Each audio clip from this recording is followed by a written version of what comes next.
بسم اللہ الرحمن الرحیم۔ الصلاۃ والسلام علیکہ یا سیدی یا رسول اللہ، الصلاۃ والسلام علیکہ یا سیدی یا حبیب اللہ۔ ناظرین، میں رفیق مغل اور آپ دیکھ رہے ہیں میرا فیس بک اور یوٹیوب چینل۔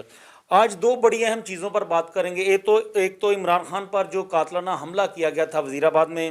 ملزم کی چھٹی پیشی تھی اور کیس میں ایک نیا موڑ آیا، اس پہ بات کریں گے۔ ایک جنیوا میں بڑی کانفرنس ہوئی ہے پاکستان میں، جو سیلاب آیا تھا اس کی امداد کے حوالے سے، وہ بھی آپ کو بتائیں گے کہ جو امداد مانگنے گئے تھے خود کیا انہوں نے اس سیلاب زدہ علاقوں کے وزٹ کیے ہیں، اس پہ تفصیل سے ہم گفتگو کریں گے۔ تو سب سے پہلے بات کرتے ہیں، آج دہشت گردی کی عدالت گجرانوالہ میں اس کیس کی سماعت ہوئی ہے جو عمران خان پر حملہ کیا گیا تھا۔ ملزم کی چھٹی پیشی تھی، ملزم کا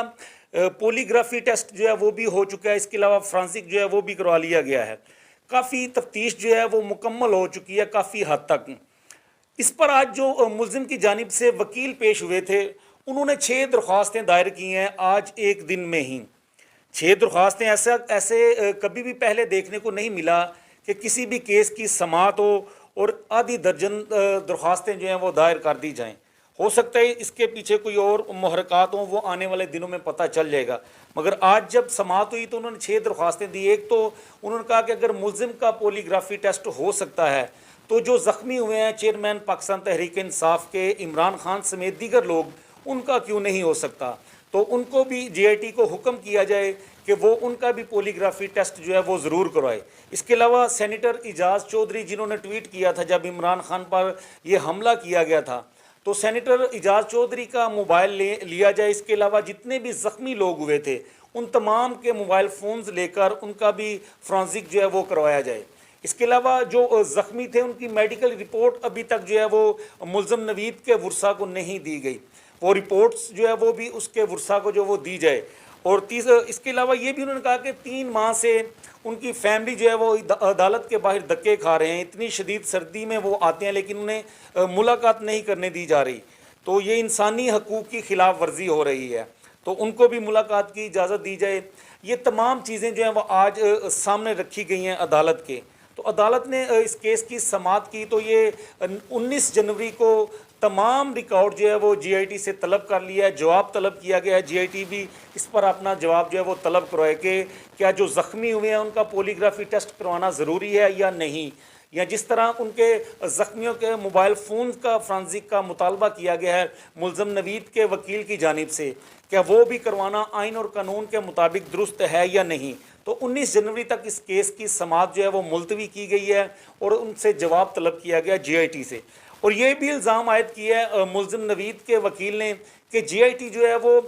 جہاں سے تفتیش کرنی چاہیے، جو شواہد اکٹھے کرنے چاہیے وہ شواہد اکٹھے نہیں کر رہی، جی آئی ٹی جو ہے وہ تفتیش کا رخ کہیں اور دوسری طرف موڑ رہی ہے۔ تو یہ آج ان کے وکیل کی جانب سے، ملزم کا جو وکیل پیش ہوا ہے ان کی جانب سے یہ موقف رکھا گیا ہے۔ لیکن اس سے پہلے جی آئی ٹی اپنی رپورٹ دے چکی ہے۔ عمران خان صاحب جو تحریک انصاف کے چیئرمین ہیں وہ بھی گفتگو کر چکے ہیں کہ شوٹر ایک نہیں شوٹر 3 تھے، 3 سائٹ سے عمران خان پر جو ہے وہ فائرنگ کی گئی ہے، اور اس میں فرانسک جو رپورٹس آئی ہے اس میں بھی یہ ثابت ہو چکا ہے کہ عمران خان کے جو گارڈ تھے ان کے اسلحے سے ملزم کی شہادت نہیں ہوئی تھی، وہ کوئی اور اسلحہ چلا ہے۔ تو عمران خان پہلے دن سے یہ الزام عائد کر رہے ہیں کہ یہ 3 شوٹر تھے اور ایک پلاننگ کے تحت جو ہے وہ ان کے اوپر حملہ کیا گیا۔ اب دیکھتے ہیں کہ 19 جنوری کو کیا ہوتا ہے۔ جو ان کے وکیل کی جانب سے رپورٹ جو ہے وہ جمع کرا دی گئی ہے، ملزم کا جسمانی ریمانڈ جو ہے وہ دوبارہ دے دیا گیا۔ چھٹی پیشی تھی ملزم کی، ایک ملزم جو ہے صولت کار اسے بھی گرفتار کیا ہوا ہے، دہشت گردی کی عدالت میں اسے پیش کیا گیا تھا۔ تو یہ عمران خان کے کیس میں ایک نئی چیز جو ہے وہ سامنے آ گئی ہے، آنے والے دنوں میں تفصیل سے بتائیں گے کہ اس کا مقصد کیا تھا۔ ایک جنیوا میں کانفرنس ہوئی ہے، اس میں پاکستان کے وزیر اعظم، وزیر خارجہ، وزیر خزانہ، وزیر پلاننگ اینڈ ڈیولپمنٹ اور بہت سارے وزراء کی ایک لمبی فہرست سی جو وہاں پر شامل ہوئی ہے۔ اور یہ جنیوا میں جو کانفرنس منعقد کی گئی ہے پاکستان کی شراکت سے کی گئی ہے۔ وہاں پر ایک بہت لمبی چوڑی رپورٹس دکھائی گئی ہے پاکستان میں جو سیلاب آیا تھا، سیلاب کی تباہ کاریوں کے حوالے سے گفتگو کی گئی ہے کہ 3,30,000 لوگ جو ہیں وہ سیلاب سے متاثر ہوئے ہیں، لاکھوں گھر جو ہیں وہ تباہ ہو چکے ہیں، مال مویشی لوگوں کا تباہ ہوا ہے، لاکھوں ایکڑ پر کھڑی فصلیں جو ہیں وہ تباہ ہوئی ہیں۔ اس میں کوئی شک نہیں ہے کہ یہ بہت بڑا سیلاب آیا تھا پاکستان میں، بہت بڑی ایک لمبی چوڑی تباہی جو ہے وہ دیکھنے کو ملی ہے، یہ قدرتی آفت آئی ہے۔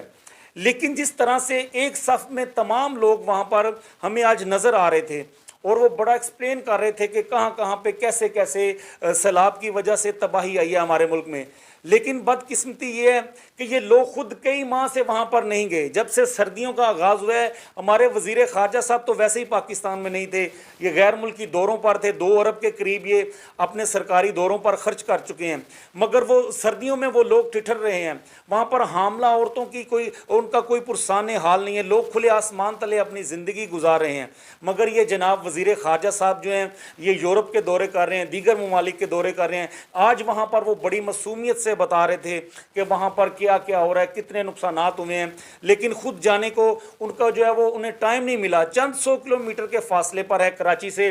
جو سیلاب زدہ علاقے ہیں سندھ کے، لیکن وہاں پر جناب نہیں گئے۔ وزیر اعظم صاحب نے کچھ ہفتے پہلے دورہ کیا ہے، انہوں نے یہ کریڈٹ جاتا ہے ان کو، فضا سے دورہ کیا، جہاز سے وہ اینک لگا کے دیکھ رہے تھے کہاں کہاں پر پانی ہے، کہاں کہاں پر لوگ جو ہیں ان کے مسائل ہیں، جہاز سے فضا سے وہ ان کے مسائل کو جانچنے کی کوشش کر رہے تھے، کیونکہ ان کے سینے میں درد بہت زیادہ عام آدمی کے لیے، اس لیے جہاز سے انہیں پتہ چل گیا تھا، نیچے جانے کی انہیں ضرورت نہیں پڑی۔ اور بہت سارے لوگ جو ہیں ایسے واقعات بھی رونما ہوئے ہیں کہ جو لوگ اپنے حق کے لیے احتجاج کر رہے تھے سیلاب زدہ علاقوں میں، جن کے پاس گھر نہیں تھے، کھانے کو روٹی نہیں تھی، جن کے خیمے امداد کے لیے آئے تو وہ زمین پر بچھا کے وہاں پر جلسے کیے گئے ہیں مولانا فضل الرحمان کی جانب سے۔ بلاول بھٹو جب سندھ میں گئے، لوگوں نے احتجاج کیا اپنے حق کے لیے، مگر ان کے اوپر دہشت گردی کے پرچے جو ہیں وہ کاٹ دیے گئے ہیں۔ یہ بھی آج جنیوا کانفرنس میں بتانا چاہیے تھا کہ دنیا میں جب بھی کوئی ایسی قدرتی آفت آئی ہے تو کبھی ایسا نہیں دیکھنے کو ملا کہ ان لوگوں کو دہشت گرد بنا دیا جائے۔ یہ صرف ان کو کریڈٹ جاتا ہے، یہ وزیر خارجہ کو کریڈٹ جاتا ہے، وزیر اعظم کو کریڈٹ جاتا ہے کہ جو سیلاب سے تباہ لوگ ہوئے ہیں وہ دہشت گرد ہیں، کیونکہ ان کے اوپر FIR درج کی گئی ہیں دہشت گردی کی احتجاج کرنے کے اوپر۔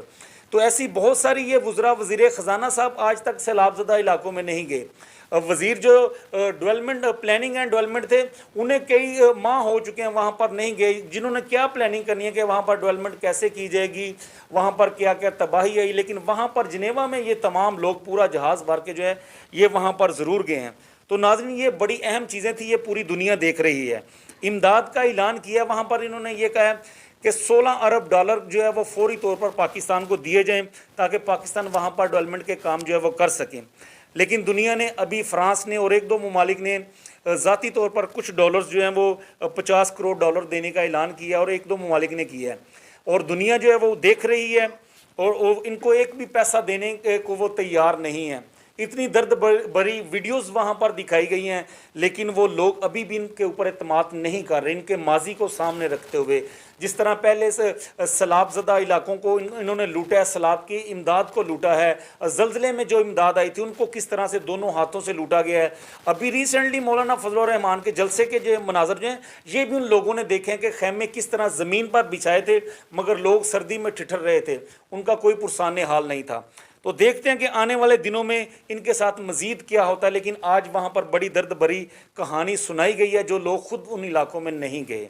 تو ناظرین یہ 2 بڑی اہم چیزیں تھیں جو آپ کے سامنے رکھنی تھی۔ انشاءاللہ نیکسٹ ویڈیو کے ساتھ دوبارہ آپ کی خدمت میں حاضر ہوں گے، تب تک کے لیے مجھے اجازت دیجیے، ہمارا YouTube چینل رفیق مغل آفیشیل کو سبسکرائب ضرور کریں۔ خدا حافظ۔